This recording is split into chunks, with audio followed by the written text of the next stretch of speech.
સરહદી પ્રવાસન અને ઉદ્યોગો માટે રોડ ટુ હેવન બનશે હાઈવે ટુ હેવન.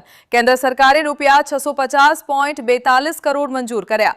કચ્છ જિલ્લામાં લખપતથી ધોળાવીરા સુધીના નેશનલ હાઈવે 754 કેના વિકાસ માટે કેન્દ્ર સરકારે રૂપિયા 650.42 કરોડની મંજૂરી આપી છે, જેના હેઠળ લખપત ઘરુલી ઝારા હાજીપીર ખાવડા કાંઠવાંડ અને વર્લ્ડ હેરિટેજ સાઇટ ધોળાવીરા વચ્ચેનો 165.58 કિલોમીટર લાંબો માર્ગ 2 લેન સાથે પેવ્ડ શોલ્ડર કોન્ફિગરેશનમાં અપગ્રેડ કરવામાં આવશે.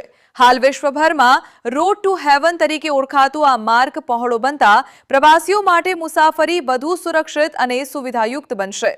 રણોત્સવ સહિતના સાંસ્કૃતિક કાર્યક્રમો દરમિયાન વધતા ટ્રાફિકના કારણે અકસ્માતોની ભીતિ રહેતી હતી, પરંતુ નવા પ્રોજેક્ટથી માર્ગ સલામતીમાં વધારો થશે. સાથે જ કચ્છના ખનીજ અને મીઠાના ઉદ્યોગ માટે ભારે વાહનોની અવરજવર સરળ બનતા માલસામાનના પરિવહનમાં ઝડપ આવશે અને ઇંધણ ખર્ચમાં ઘટાડો થશે.